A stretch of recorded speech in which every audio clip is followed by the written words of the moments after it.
a distraction that reached peak embarrassment levels about 2 weeks ago when LeBron confronted Stephen A. in a profanity-laced sideline attack because of Smith's criticism of Bronny.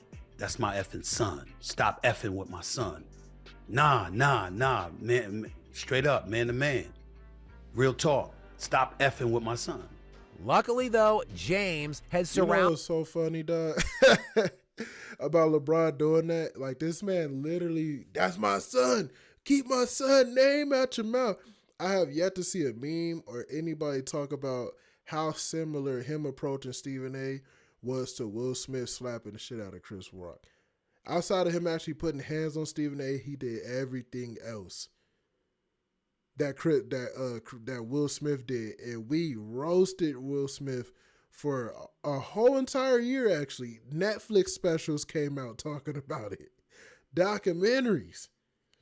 LeBron's getting none of that for the way he purposely took his ass over there to disrespect and call out Stephen A., who had just signed that big contract, and he wanted to humiliate him in front of everybody over his son being an NBA player that everybody's allowed to criticize because he's an NBA player.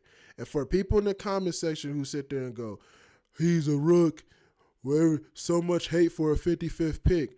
No, so much over marketing for a 55th pick. They have put millions of dollars already into the marketing system to commercialize and advertise the 55th pick. When has that ever happened before, guys? He already has an $8 million contract, and he's probably made him more money than that with the marketing of a 55th pick, so-called, right? Get up out of here with that bullshit, man. Nobody wants to hear that.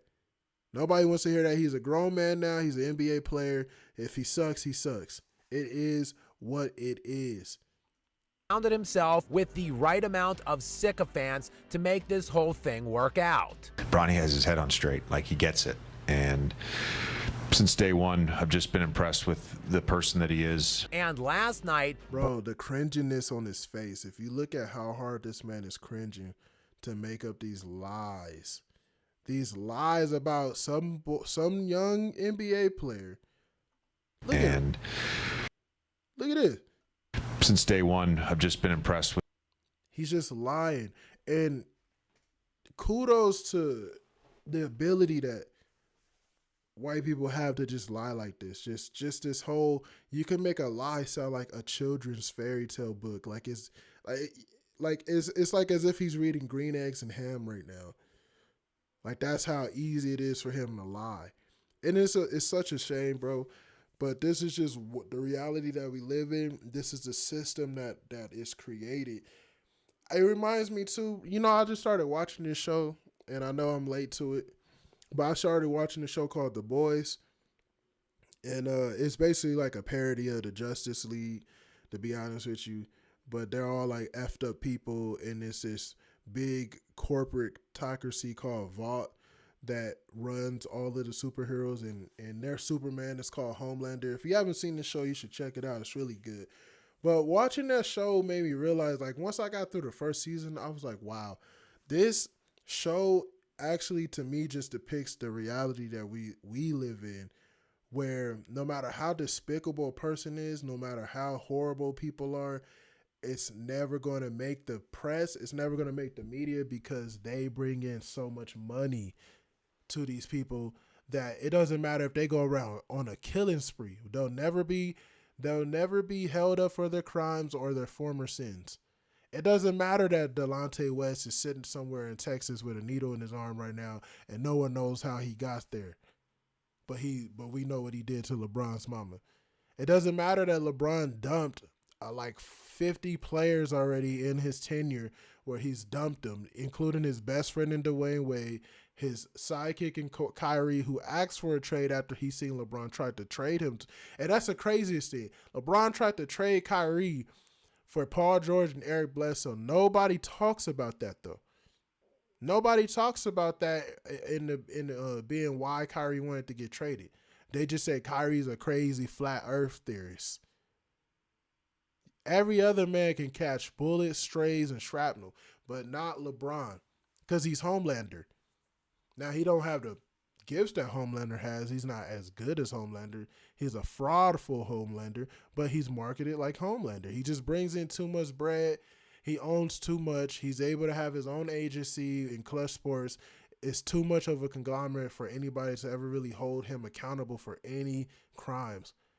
Nobody to this day cares about if the fact that somebody allegedly spray painted nigger on his garage, and if that actually really happened. Nobody actually cares. They don't care about it. It doesn't matter if it happened or not. He should have all the surveillance cameras in the world. He lived in a Brentwood mansion, but no one wants to find out the real truth, or if LeBron was really lying. Nobody really cares if that LeBron had to come out and basically say his job is to shut up and dribble when the whole Hong Kong issue was going on, where they were fighting for their human rights.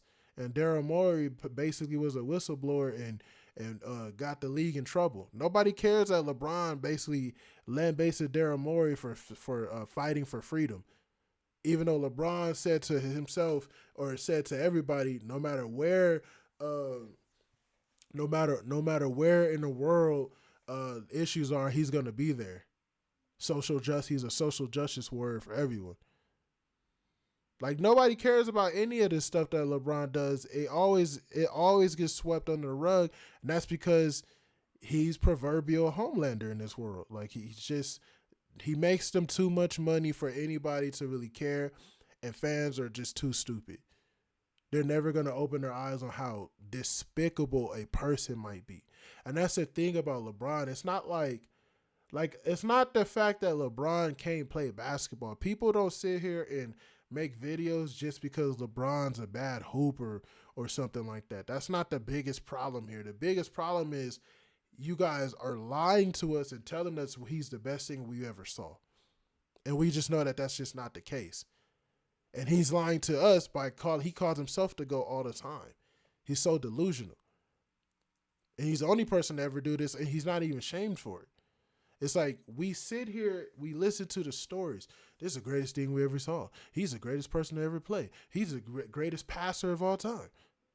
He's the greatest defender of all time. Like, what?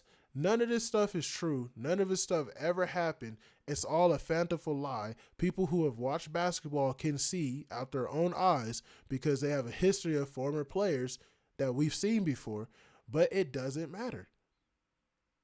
As long as the marketing machine will keep shelling out millions and billions of dollars to tell you that he's the greatest thing ever, everybody who's a sheep and who has a sheep-like mentality will continue to say it. And unfortunately, people are starting to realize that more Americans are sheep than they are free thinkers. There's over 330 million Americans. Probably 80% of them, even 90% of them, are sheep. And that's just the truth of it. And that's why you're able to be manipulated by the 1%ers so easily in this world. Easily manipulated. I know this probably isn't really a basketball rant, but it's just the truth of it, bro. And because of that, nobody will ever seem to have an issue with LeBron. They'll just think with their emotions. They'll just say LeBron's the GOAT. And the media will keep pumping that into them.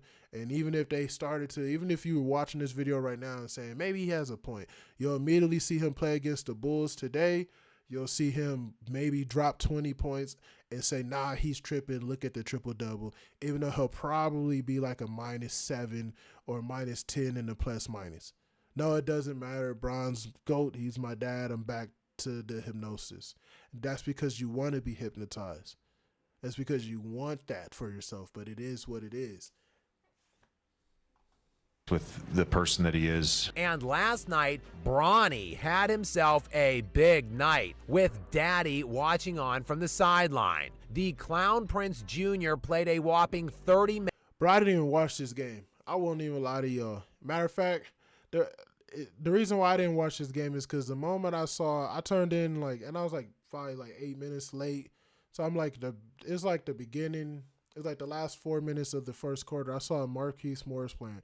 All I saw was Marquise Morris's jersey. I kid y'all not. I saw Marquise Morris's jersey, and I just clicked off the channel. I said, oh yeah, nah, this something's wrong. Something's wrong. I said, yeah, I'm not gonna waste my time watching this game. I just clicked off and when it did something else, man. I'm not gonna sit here and watch old ass Markieff play basketball and Luka Doncic is out. Yeah, I'm good. I'm gonna pick this up on part 3 though.